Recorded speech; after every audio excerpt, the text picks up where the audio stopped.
Okay, let's be real for a second. Writing a biography for an exam can feel kind of scary, right? You've got to squeeze an entire person's life into, 120 words? Where do you even begin? Well, don't worry.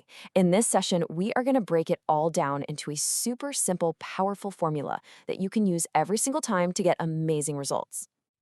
I mean, really think about it. An entire life with all its ups and downs, its big wins and tough moments, and you have to capture all of that in just a few short paragraphs. It sounds like a huge challenge, but that's exactly what a great biography does. And today, we're going to learn how to nail it. So here's our game plan for today. We'll kick things off with the absolute basics. Then we'll build the perfect structure, see how it all works with a real-life example, and wrap up with a checklist that'll have you feeling totally confident for your exam. All right, first things first, let's make sure we're all on the same page. What are we really talking about when we say biography? It really is this simple. A biography is the story of a person's life, but, and this is the key part, it's written by somebody else. In this case, that's you. You get to be the storyteller, piecing together the incredible journey of their life. Now pay close attention, because this is a super important point that you absolutely cannot mix up. If someone writes their own life story, that's an autobiography. They use words like I and my.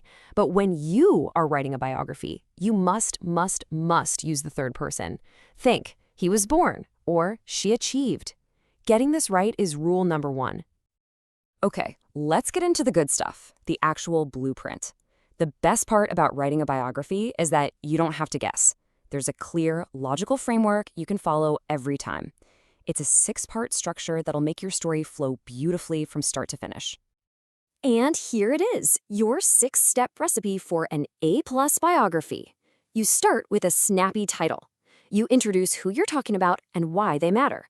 Then you cover their early days. You find that one big moment that changed everything. You list all their amazing achievements. And finally, you wrap it all up with their legacy. Simple, right? Let's see how this works in the real world. You know, theory is fine, but seeing this structure in action is what makes it all click. So, we're going to take apart a model biography about Nick Vujicic, who is a seriously inspiring guy, and we'll match each part to our 6-step framework. So before we even read the first word of the text, take a look at this timeline. A biography is a story, and stories are usually told in chronological order. This little timeline just helps us see the natural flow of his life, from birth and his early struggles to a huge turning point and then his later successes. This is the exact flow we want to create in our writing. First up, step 1, the title, The Triumph of Spirit. How good is that? It's not just the life of Nick Vujicic. No, it grabs you. It captures the whole feeling of his story, which is all about overcoming incredible odds.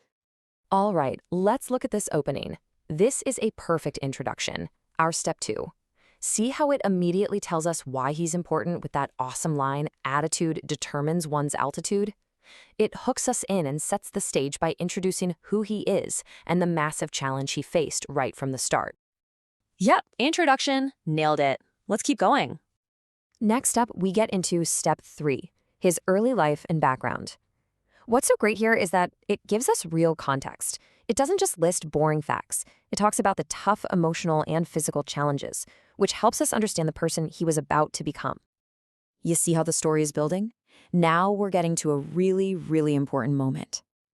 And here it is, the absolute heart of the story, step 4, the turning point. This is so cool. The writer points to one specific event, reading an article when he was 13, that completely changed his life. This is the moment the whole story pivots from struggle to finding a purpose. That single moment changes everything. So what happened next? Right after that turning point, we get the proof of his new mindset. This is step 5, the achievements, and it's so important. The text lists real things he did, learning to type, getting a degree, becoming a motivational speaker. It shows us the real-world impact of that life-changing moment. And that brings us right to the very end, the final wrap-up. And finally, we have step 6, the conclusion. This is where we answer the big "so what" question. Notice how it doesn't just list facts again. It summarizes his entire legacy as a triumph over adversity and gives his life story a powerful message that stays with you. And that, my friends, is a perfectly structured biography. See, It's not so complicated when you have the roadmap.